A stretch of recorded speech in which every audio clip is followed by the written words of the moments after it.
He didn't start with a title. He started with silence.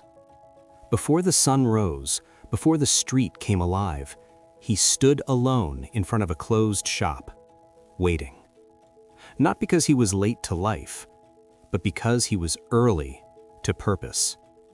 Inside, the floors were dusty, the air still. So he swept. Not for praise, not for attention, just because the work needed to be done. He watched hands that moved faster than his, hands shaped by years of repetition. And instead of speaking, he observed. To everyone else, he was just the apprentice, replaceable, temporary. But to himself, he was a student of everything. He studied the tools, not only how they worked, but why they mattered. He learned where mistakes were made and where they were quietly fixed. He learned that mastery wasn't loud, it was precise. Sometimes he failed, small errors, clumsy moments. But when mistakes happened, he didn't complain. He corrected them, quietly, efficiently. He watched how customers were treated, how trust was built word by word, how reputation was protected like fragile glass. The boss didn't notice at first. Why would he? Apprentices come and go. Most do the minimum, then disappear. But this one stayed when the lights dimmed, when the shop emptied, when the clock kept ticking. Alone, he studied the books, the numbers, the flow of decisions that looked simple on the surface, but carried years underneath. Days passed, then months, then years.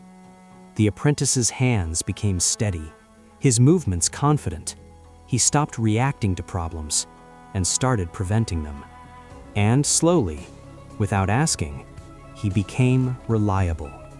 Customers began to recognize him, then request him.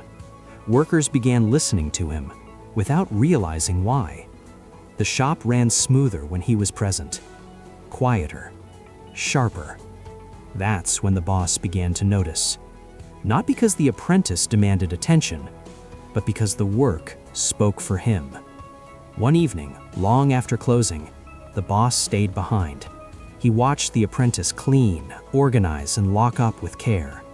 The same care he himself once had, years ago. And in that quiet moment, a realization settled in. This business didn't just need labor. It needed continuity. It needed someone who understood not just how to work, but why the work mattered. Time has a way of humbling everyone. The boss felt it in his knees, in his breath, in the silent question that returned each night. What happens when I'm no longer here? The answer wasn't family. It wasn't blood. It was earned. Responsibility began to shift. Decisions were shared. Mistakes were allowed and corrected. The apprentice stopped asking questions. He started answering them. Then one morning, the boss didn't arrive. The doors opened anyway. Orders were handled. Customers were satisfied.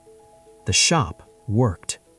That evening, the boss returned, not to lead, but to observe. And with a quiet smile, he knew. The keys were no longer just metal. They were trust, legacy, respect. There was no ceremony, no applause, just a simple handover. This place is yours now. The apprentice didn't celebrate. He nodded, because he understood something deeper than success. This wasn't luck. This wasn't favoritism. This was patience rewarded, discipline proven, mastery earned. He didn't outshine his boss by competing with him.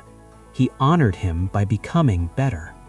And as the doors closed that night, one chapter ended and another began. Not the story of an apprentice anymore, but the story of a man who earned the right to lead.